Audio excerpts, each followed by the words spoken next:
বিসমিল্লাহির রহমানির রহিম। বাংলাদেশ জাতীয়তাবাদী দল বিএনপির বর্ধিত সভায় উপস্থিত বিএনপির জাতীয় স্থায়ী কমিটির সম্মানিত সদস্যবৃন্দ, উপস্থিত প্রতিনিধিবৃন্দ, সারা দেশ থেকে আগত বিএনপির ডেলিগেটবৃন্দ এবং সারা দেশে বিএনপির লক্ষ কোটি কর্মী, সমর্থক, শুভার্থী, শুভাকাঙ্ক্ষীবৃন্দ, আসসালামু আলাইকুম। বাংলাদেশের গণতান্ত্রিকামী জনগণের আশা আকাঙ্ক্ষার প্রতীক বাংলাদেশ জাতীয়তাবাদী দল বিএনপির বর্ধিত সভা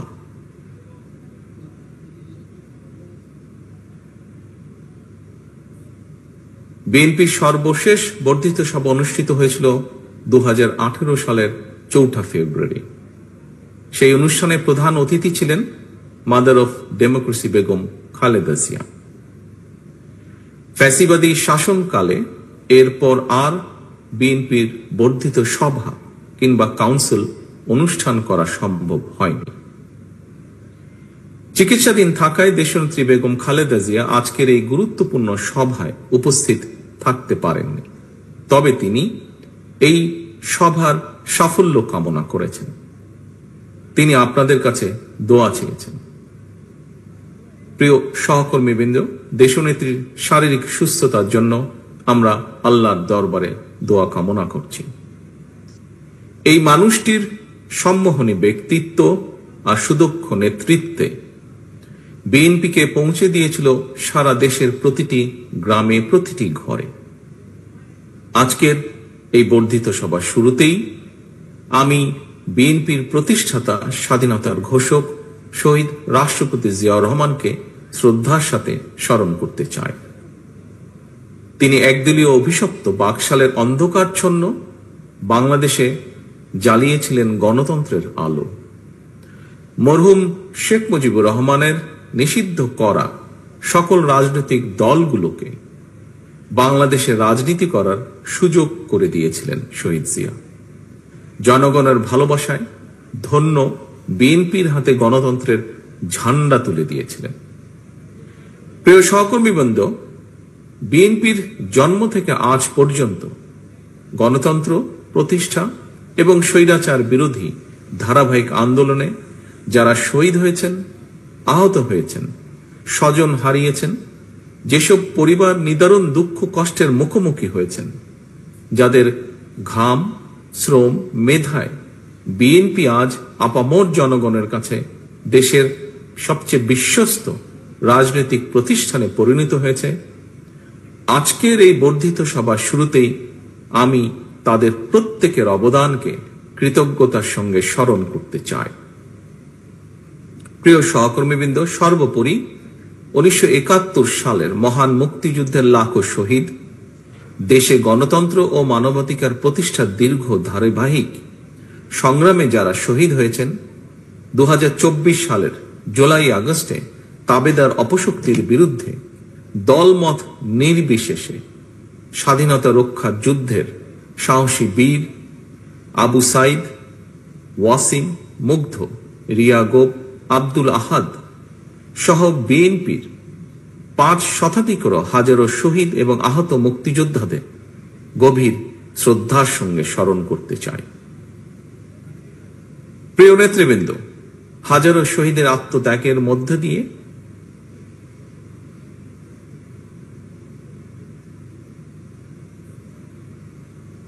গণহত্যাকারী ফ্যাসিস্ট হাসিনা দেশ ছেড়ে পালানোর পর দেশে গণতান্ত্রিকামী মানুষের সামনে বাংলাদেশকে পুনর্গঠনের এক অপার সম্ভাবনার দ্বার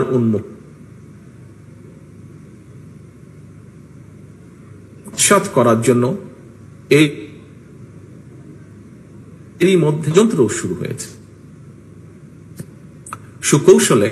সুকৌশলে রক্ত পিচ্ছিল রাজপথে গড়ে ওঠা জাতীয় ঐক্য এবং জাতীয় নির্বাচনের পরিবেশ বিনষ্টের অপচেষ্টা চলছে।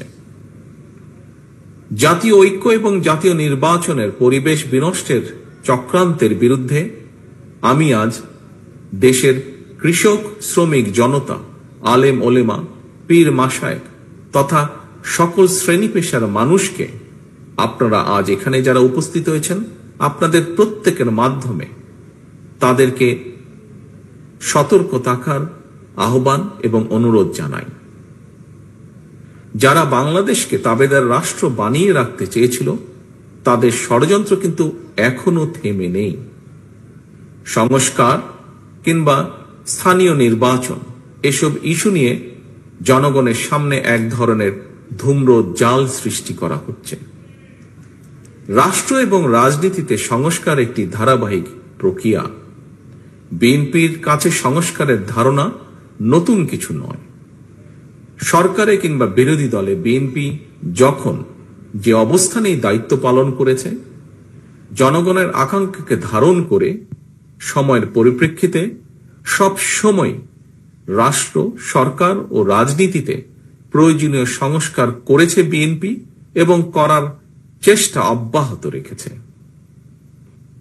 1975 সালের 7ই নভেম্বরের পরে দেশে বহুদলীয় গণতন্ত্র প্রতিষ্ঠা, সংবিধানে ৫ম সংশোধনের মাধ্যমে মুক্তিযুদ্ধের আকাঙ্ক্ষার প্রতিফলন, 1991 সালে দেশে সংসদীয় সরকার প্রতিষ্ঠা, এই সবই ছিল রাষ্ট্র রাজনীতির ময়দানে যুগান্তকারী সংস্কার।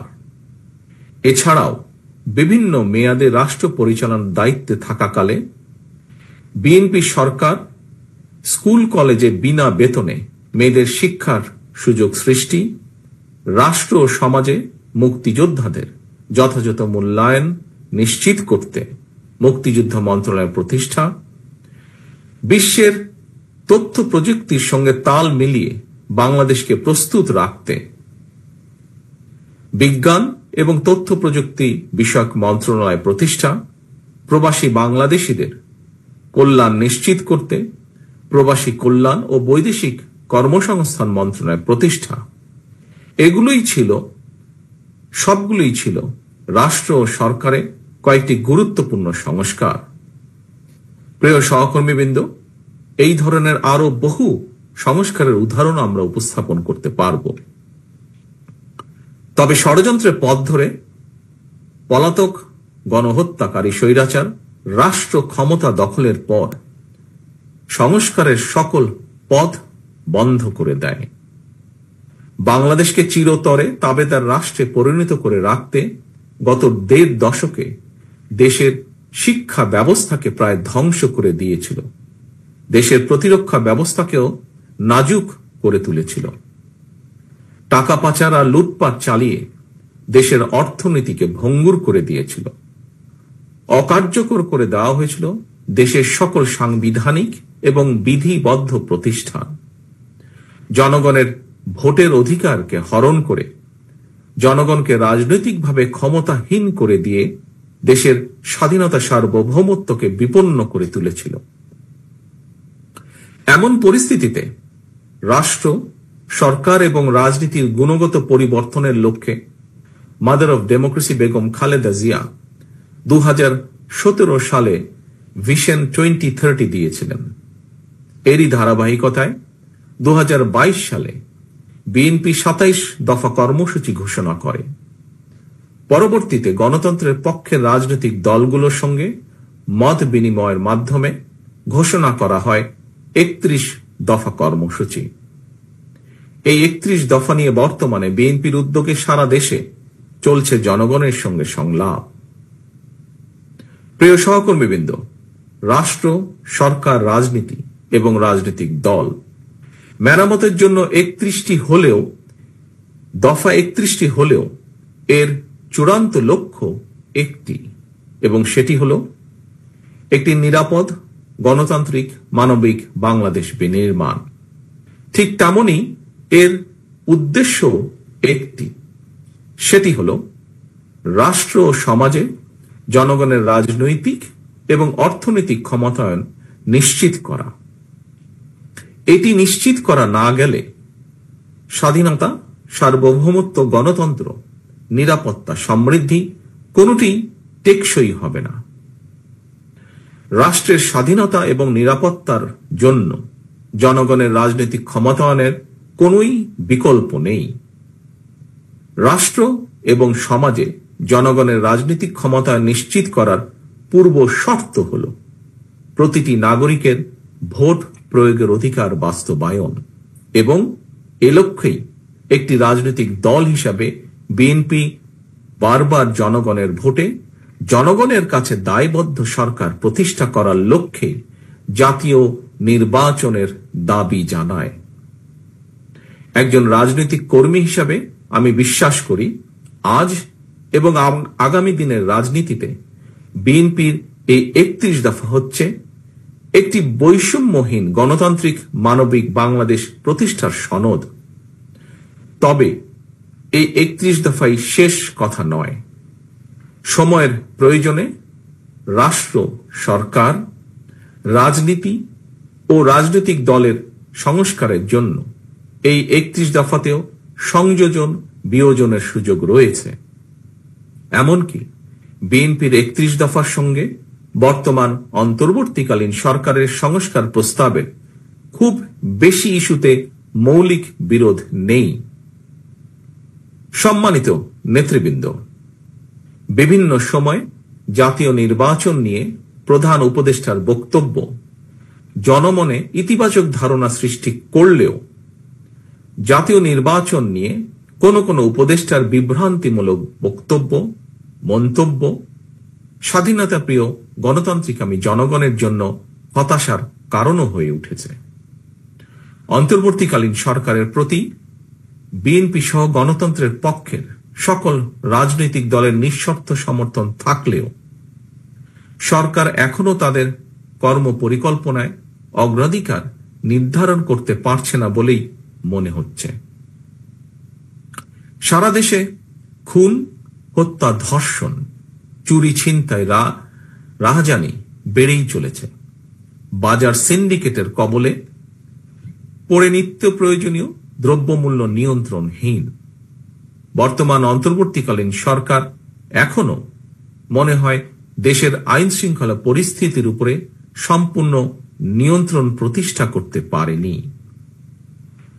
সরকার যেখানে বাজার পরিস্থিতি কিংবা আইন শৃঙ্খলা পরিস্থিতির নিয়ন্ত্রণে কাঙ্ক্ষিত সাফল্য অর্জন করতে পারছে না, সেখানে জাতীয় নির্বাচনের আগে স্থানীয় নির্বাচন অনুষ্ঠানের নামে কেন দেশের পরিস্থিতি আরো ঘোলাটে করতে চাইছে, এটি জনগণের কাছে বোধগম্য নয়। গণতন্ত্রকামী জনগণ মনে করেন স্থানীয় নির্বাচন অনুষ্ঠিত হলে সেটি হবে সারা দেশে পলাতক স্বৈরাচারের দোসরদের পুনর্বাসনের একটি প্রক্রিয়া, যা সরাসরি গণ অভ্যুত্থান আকাঙ্ক্ষা বিরোধী। গণহত্যাকারী, টাকা পাচারকারী, দুর্নীতিবাজ মাফিয়া চক্রকে পুনর্বাসন প্রক্রিয়ার এই ফাঁদে বিএনপি পা দেবে না, বিএনপি পা দিতে পারে না। প্রিয় সহকর্মীবৃন্দ, বিএনপি জনগণের কাছে প্রতিশ্রুতিবদ্ধ আগামী জাতীয় নির্বাচনে বিএনপি জনরায় রাষ্ট্র পরিচালনার দায়িত্ব পেলে গণহত্যাকারী, মানবতা বিরোধী অপরাধীদের বিচারের মুখোমুখি করবে। অন্তর্বর্তীকালীন সরকারের প্রতি আহ্বান, সারা দেশে গণহত্যাকারীদের দোসর মাফিয়া চক্রকে পুনর্বাসনের স্থানীয় নির্বাচন অনুষ্ঠানের পরিকল্পনা থেকে সরে আসুন। অবিলম্বে আগামী দিনগুলোর জন্য অন্তর্বর্তীকালীন সরকারের সুনির্দিষ্ট কর্ম পরিকল্পনার রোডম্যাপ ঘোষণা করুন। গণহত্যাকারী মাফিয়া প্রধান হাসিনা দেশ ছেড়ে পালানোর পর এ পর্যন্ত বেশ অনেকগুলো নতুন রাজনৈতিক দলের আত্মপ্রকাশ ঘটেছে। বহুদলীয় গণতন্ত্রে বিশ্বাসী বিএনপি সকল নতুন রাজনৈতিক দল ও সংগঠনকে স্বাগত জানায়। তবে নির্বাচনের মাধ্যমে গ্রহণ কিংবা বর্জনের চূড়ান্ত সিদ্ধান্ত জানাবে জনগণ। সুতরাং প্রতিটি দলের অংশগ্রহণ একটি অবাধ ও সুষ্ঠু নির্বাচন, জাতীয় নির্বাচন অনুষ্ঠানের লক্ষ্যে সবার আগে নির্বাচন কমিশনকে প্রস্তুত রাখতে হবে। দেশে একটি অবাধ এবং সুষ্ঠু নির্বাচন অনুষ্ঠানের জন্য নিরপেক্ষতাই হচ্ছে অন্তর্বর্তীকালীন সরকারের সবচেয়ে বড় পুঁজি। কিন্তু সরকারের নিরপেক্ষতা নিয়ে ইতিমধ্যেই জনমনে সন্দেহ, সংশয় সৃষ্টি হয়েছে। নিজেদের নিরপেক্ষতা বজায় রাখতে আমি বাংলাদেশ জাতীয়তাবাদী দলের পক্ষ থেকে অন্তর্বর্তীকালীন সরকারের প্রতি আরো সতর্কতা অবলম্বনের আহ্বান জানাই। প্রিয় নেতৃবৃন্দ, এবার আমি সারা দেশে বিএনপির নেতাকর্মী, বিশেষ করে এই বর্ধিত সভায় আপনারা যারা উপস্থিত হয়েছেন, উপস্থিত নেতৃবৃন্দের উদ্দেশ্যে কয়েকটি কথা বলতে চাই। দীর্ঘদিন থেকে আমি আপনাদের কাছে শারীরিকভাবে দূরে থাকলেও যোগাযোগ এবং কর্ম পরিকল্পনার মাধ্যমে আমি কখনোই আপনাদের কাছ থেকে দূরত্ব অনুভব করিনি। আমার মনে হয় এখানে উপস্থিত যারা আছেন প্রায় প্রত্যেকের সঙ্গেই আমার অন্তত কম বেশি কথা হয়েছে, কথা হয়, টেক্সট মেসেজে আদান প্রদান হয় টেক্সট। তবে আজ এখানে আপনাদের সবাইকে একত্রে পেয়েছি, সেজন্য আমি অত্যন্ত সৌভাগ্যবান, অত্যন্ত আনন্দিত। আপনাদের সকলকে অভিনন্দন। আমি বিশ্বাস করি যে দলে আপনাদের মতন ত্যাগী এবং সাহসী নেতাকর্মী রয়েছেন, সেই দলকে কোনো স্বৈরাচারী দমিয়ে রাখতে পারে না। প্রিয় নেতৃবৃন্দ, আমরা এমন একটি বাংলাদেশ গড়তে চাই যে দেশে মুসলমান, হিন্দু, বৌদ্ধ, খ্রিস্টান তথা দল, মত, ধর্ম, বর্ণ নির্বিশেষে সবাই সমান অধিকার ভোগ করবেন। 55,000 বর্গমাইলের এই বাংলাদেশ ভূখণ্ডে বসবাসকারী আমাদের সকলেরই একটি পরিচয়, আমরা বাংলাদেশী। প্রিয় সহকর্মীবৃন্দ, পররাষ্ট্রনীতির ক্ষেত্রেও বিএনপির দৃষ্টিভঙ্গি সুস্পষ্ট। বিএনপি মনে করে বর্তমান বিশ্বে স্থায়ী শত্রুমিত্র বলে কিছু নেই, বরং একটি দেশের সঙ্গে অপর দেশের সম্পর্ক হবে পারস্পরিক স্বার্থ রক্ষা, প্রয়োজন এবং ন্যায্যতার ভিত্তিতে। অন্য দেশের সঙ্গে সম্পর্ক রক্ষার ক্ষেত্রে আমাদের নীতি সবার আগে বাংলাদেশ, অর্থাৎ নিজ দেশ এবং জনগণের স্বার্থ রক্ষা এবং সার্বভৌমত্ব, এটাই হবে প্রথম এবং প্রধান অগ্রাধিকার। আশা করি বর্ধিত সভার এই আলোকেই আপনাদের বক্তব্য উপস্থাপিত হবে। এই মুহূর্তে বিএনপি বাংলাদেশের সবচেয়ে বড় এবং জনপ্রিয় রাজনৈতিক দল। সুতরাং বিএনপির কাছে জনগণের যেমন আশা, ভরসা, প্রত্যাশা রয়েছে, একই সঙ্গে বিএনপির বিরুদ্ধে ষড়যন্ত্রকারীরাও কিন্তু থেমে নেই, তাদের চক্রান্ত থেমে নেই।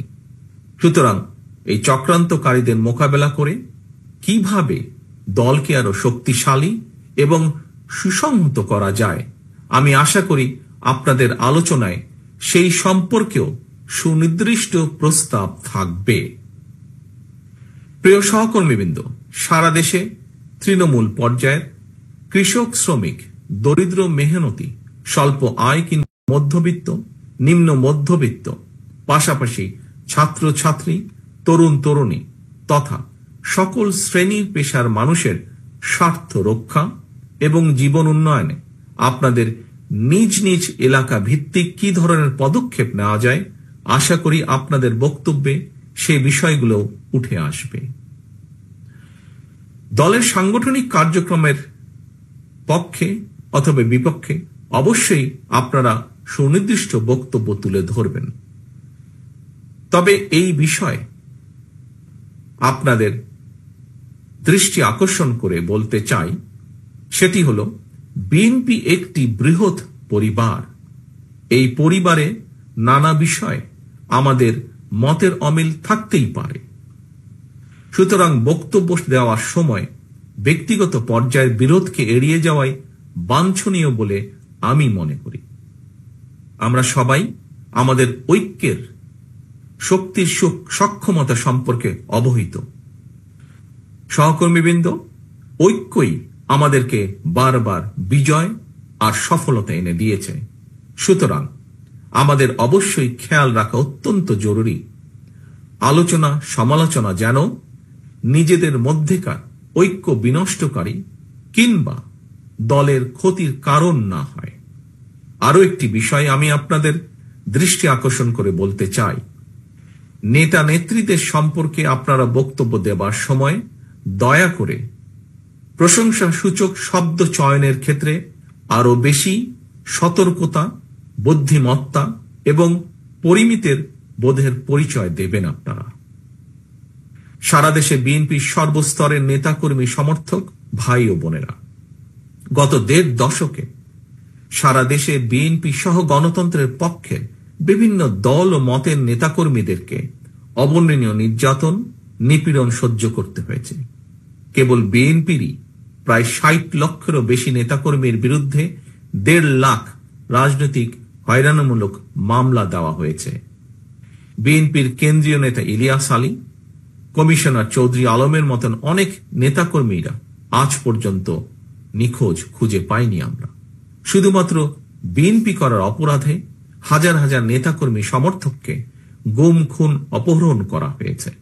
তবুও বিএনপির নেতাকর্মীরা কেউ দল ছেড়ে যাননি, স্বৈরাচার সঙ্গে করেনি আপোষ। আপনাদের এই সৎসাহস এবং সততার কারণে বিএনপি আজ শুধু একটি সাধারণ রাজনৈতিক দলই নয়, বরং দেশের গণতান্ত্রিকামী স্বাধীনতা প্রিয় জনগণ বিএনপিকে বাংলাদেশের স্বাধীনতা সার্বভৌমত্বের ভ্যানগার্ড হিসেবে বিশ্বাস করে। এটি একজন রাজনৈতিক কর্মীর জন্য নিঃসন্দেহে একটি বিরাট বড় প্রাপ্তি। এ কারণেই দলের সর্বস্তরের প্রতিটি নেতাকর্মীকে আরো বেশি দায়িত্বশীলতার পরিচয় দিতে হবে, আচরণে হতে হবে আরো বেশি সতর্ক এবং সংযত। তবে দেশের পরিবর্তিত পরিস্থিতিতে কোটি কোটি নেতাকর্মী সমর্থকদের এই বৃহৎ রাজনৈতিক দলের কোনো কোনো নেতাকর্মী হয়তো নিজের প্রতি সুবিচার করতে পারেননি। তাই আমি আপনাদেরকে আবারও বিএনপির প্রতিষ্ঠাতা, স্বাধীনতার ঘোষক শহীদ রাষ্ট্রপতি জিয়াউর রহমানের একটি বার্তা স্মরণ করিয়ে দিতে চাই। শহীদ জিয়া বলেছিলেন, ব্যক্তির চেয়ে দল বড়, দলের চেয়ে দেশ বড়। দলের প্রতি আপনাদের প্রতিটি নেতাকর্মীর দীর্ঘদিনের সীমাহীন ত্যাগ তিতিক্ষা আমি গভীরভাবে উপলব্ধি করি। তারপরও যারা দলের শৃঙ্খলা ভঙ্গের কারণ হবেন, ব্যক্তির চেয়ে দলের স্বার্থকে প্রাধান্য দিতে গিয়ে আমাকে বাধ্য হয়ে সাংগঠনিক ব্যবস্থা নিতে হয়েছে, নিতে হবে। দলীয় শৃঙ্খলা ভঙ্গ কিংবা দলের ইমেজ ক্ষুণ্ণ হয় এমন কোন কাজকে বিএনপি বিন্দুমাত্র প্রশ্রয় দেবে না। জনগণই বিএনপির সকল রাজনৈতিক ক্ষমতার উৎস। বিএনপি জনগণকে বিশ্বাস করে, জনগণও বিএনপিকে বিশ্বাস করে। সুতরাং আপনার প্রতি, আপনাদের প্রতি, বিএনপির প্রতি জনগণের এই ভালোবাসার প্রতিদান দিতে জনগণের সঙ্গে থাকুন, জনগণকে সঙ্গে রাখুন। প্রিয় নেতৃবৃন্দ, বাংলাদেশে গণতন্ত্র এবং বিএনপি সমার্থক। দেশে গণতন্ত্র থাকলে বিএনপি থাকে, গণতন্ত্র বিপন্ন হলে বিএনপির স্বার্থ বিপন্ন হয়। মাফিয়া প্রধানের পলায়নের পর দেশে বর্তমানে গণতান্ত্রিক পরিবেশ ফিরে এসেছে। জাতীয় নির্বাচনের সময় হয়তো ঘনিয়ে আসছে। তাই দলকে কোনো ব্যক্তি নয়, বরং দলকে এ ব্যাপারে ধীরে ধীরে আপনারা প্রস্তুত করুন। আমি গণতান্ত্রিকামী দেশবাসীর উদ্দেশ্যে একটি বার্তা দিয়ে বলতে চাই, বিএনপি শুধুমাত্র আপনাদের ভোটের পুনরুদ্ধারই নয়, আপনার ভোটের প্রয়োগের অধিকার নিশ্চিত করতে চায়। আপনাদের সমর্থন পেলে বিএনপি এমন একটি সরকার প্রতিষ্ঠা করতে চায় যে সরকার আপনার কাছে, আপনাদের কাছে তথা দেশবাসীর কাছে জবাবদিহি করতে বাধ্য থাকবে। আমি জনগণের বাংলাদেশ জাতীয়তাবাদী দলের পক্ষ থেকে জনগণের সমর্থন চাই সকলের সহযোগিতা। প্রিয় নেতৃবৃন্দ, বর্ধিত সভার শুরুতেই বক্তব্য আর আমি বাড়াতে চাই না। বর্ধিত সভা শেষে আবারও আপনাদের সঙ্গে কথা হবে ইনশাল্লাহ। সারা দেশে বিএনপি এবং এর অঙ্গ ও সহযোগী সংগঠনের সর্বস্তরে নেতা কর্মী সমর্থক শুভাকাঙ্ক্ষীদের প্রতি আহ্বান, আপনারা শৃঙ্খলাবদ্ধ থাকুন। আপনারা যে কোনো মূল্যে ঐক্যকে ধরে রাখুন। ধন্যবাদ।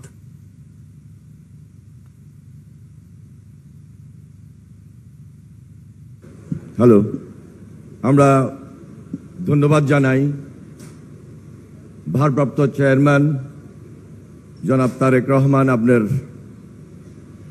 উদ্বোধনী বক্তব্যের জন্য অসংখ্য অসংখ্য ধন্যবাদ। এই মুহূর্তে যার বক্তব্য শোনার জন্য আপনারা বিশেষভাবে অপেক্ষা করছেন দীর্ঘদিন পর, আজকের এই বর্ধিত সভার প্রধান অতিথি, দীর্ঘ 9 বছর স্বৈরাচার এরশাদ বিরোধী আন্দোলনে যিনি আপসহীন ভূমিকা থেকে লড়াই করেছিলেন, সংগ্রাম করেছিলেন, বিশেষ করে বিগত 15-16 বছর আন্দোলন সংগ্রাম করতে গিয়ে এই ফ্যাসিস্ট হাসিনার বিরুদ্ধে রাজপথে থেকেও আন্দোলন করেছেন, লড়াই করেছেন, সংগ্রাম করেছেন। তিনি আমাদের সামনে উপস্থিত দেশনেত্রী বেগম খালেদা জিয়া। আজকের এই সভার প্রধান অতিথি দেশনেত্রী বেগম খালেদা জিয়াকে আমি তার বক্তব্য রাখার জন্য বিশেষভাবে অনুরোধ করছি। আপসহীন দেশনেত্রী Begum Khaleda Zia, mother of democracy, দেশনেত্রী বেগম খালেদা জিয়া। বিসমিল্লাহির রহমানির রহিম। প্রিয় সহকর্মীবৃন্দ, আসসালামু আলাইকুম। আজ দীর্ঘ 6 বৎসর পর আপনারা আবার একসাথে ফ্যাসিস্ট মুক্ত বাংলাদেশে একত্রিত হতে পেরেছেন। সেজন্য আল্লাহর কাছে হাজার শুকরিয়া আদায় করছি। দীর্ঘ ফ্যাসিবাদী বিরোধী সংগ্রামে যারা শহীদ হয়েছেন এবং সম্প্রতি জুলাই আগস্টের ফ্যাসিবাদী শাসকদের নির্মম ভয়াবহ দমন নীতির কারণে গণহত্যায় যারা শহীদ হয়েছেন তাদের প্রতি আমি শ্রদ্ধা জানাচ্ছি। যারা আহত হয়েছেন তাদের প্রতি জানাচ্ছি আন্তরিক সমবেদনা। আমি চিকিৎসার কারণে যুক্তরাজ্যে অবস্থান করলেও আমি সব সময় আপনাদের পাশেই আছি। দীর্ঘ 15 বছর গণতন্ত্রের জন্য, আমার মুক্তির জন্য আপনারা যে নিরন্তর সংগ্রাম করেছেন এবং আমাদের অসংখ্য সহকর্মী প্রাণ দিয়েছেন, জুলুম নির্যাতনের শিকার হয়েছেন এবং প্রায় 1.25 লক্ষ মিথ্যা মামলায় জর্জরিত হয়েছে, এখন আদালতের বারান্দায় ন্যায় বিচারের জন্য ঘুরে বেড়াচ্ছেন। আপনাদের এ ত্যাগ শুধু দল নয়, জাতি চিরকাল স্মরণ রাখবে। দেশ আজ এক সংকটময় সময় অতিক্রম করছে। আপনাদের এবং ছাত্রদের সমন্বিত আন্দোলনের ফলে ফ্যাসিস্ট শাসকেরা বিদায় নিয়েছে। একটা অন্তর্বর্তীকালীন সরকার গঠিত হয়েছে। তাদের কাছে জনগণের প্রত্যাশা, রাষ্ট্র মেরামতের ন্যূনতম সংস্কার দ্রুত সম্পন্ন করে গণতান্ত্রিক ব্যবস্থায় ফিরে যাওয়ার জন্য সকলের কাছে গ্রহণযোগ্য একটি নির্বাচন অনুষ্ঠান সম্পন্ন করা। আমার অবর্তমানে দলের ভারপ্রাপ্ত চেয়ারম্যান, সিনিয়র নেতৃবৃন্দ এবং আপনাদের সকলকে সাথে সঙ্গে নিয়ে নিরন্তর কাজ করে দলকে সুসংহত করেছেন। আমি আপনাদের ধন্যবাদ জানাচ্ছি। আমি বিশ্বাস করি আপনারা শহীদ প্রেসিডেন্ট জিয়াউর রহমানের আদর্শে আরো উজ্জীবিত হয়ে আগামী নির্বাচনে সাফল্যের জন্য ঐক্যবদ্ধভাবে কাজ করবেন। এমন কোনো কাজ করবেন না যাতে আপনাদের এতদিনকার সংগ্রাম, আত্মত্যাগ বিফলে যায়। আমাদের সব সময় শহীদ প্রেসিডেন্ট জিয়াউর রহমানের সেই উক্তি মনে রাখা দরকার, ব্যক্তির চেয়ে দল বড়, দলের চেয়ে দেশ। বাংলাদেশের সর্বস্তরের মানুষ, বিশেষ করে তরুণ সমাজ আজ এক ইতিবাচক গণতান্ত্রিক পরিবর্তনের জন্য উন্মুখ হয়ে আছে। ক্ষুদ্র ক্ষুদ্র সংকীর্ণতা ভুলে দেশ ও জাতির বৃহত্তর স্বার্থে আমাদের কাজ করতে হবে।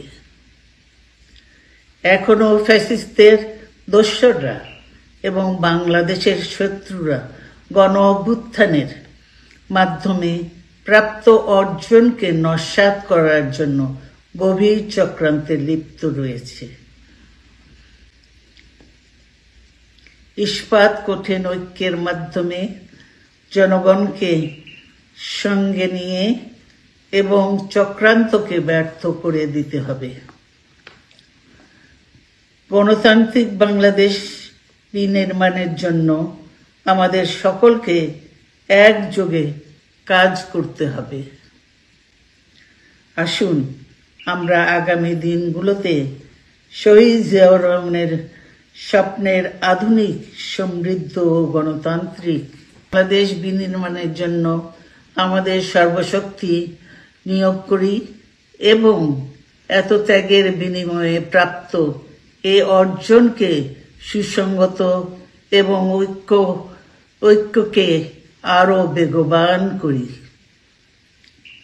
আমি যুক্তরাজ্য থেকে অসুস্থ অবস্থায় আপনাদের আহ্বান জানাতে চাই, আসুন জনগণকে সম্পৃক্ত করে বাংলাদেশ জাতীয়তাবাদী দলকে পূর্বের ন্যায় আন্দোলন, সংগ্রাম ও রাষ্ট্র পরিচালনায় নেতৃত্ব প্রদানে আরো ঐক্যবদ্ধ এবং সুসংগতভাবে গড়ে তুলি। আপনাদের মাধ্যমে ছাত্র, যুবক সহ দেশবাসীর কাছে আহ্বান রাখতে চাই, আসুন প্রতিহিংসা, প্রতিশোধ নয়, পারস্পরিক ভালোবাসা ও ভ্রাতৃত্বের মাধ্যমে আমরা সকলে মিলে আমাদের প্রিয় মাতৃভূমিকে, বাংলাদেশকে সত্যিকার অর্থেই একটি বাসযোগ্য, উন্নত ও গণতান্ত্রিক রাষ্ট্রে পরিণত করি। আল্লাহ হাফেজ। বাংলাদেশ জিন্দাবাদ।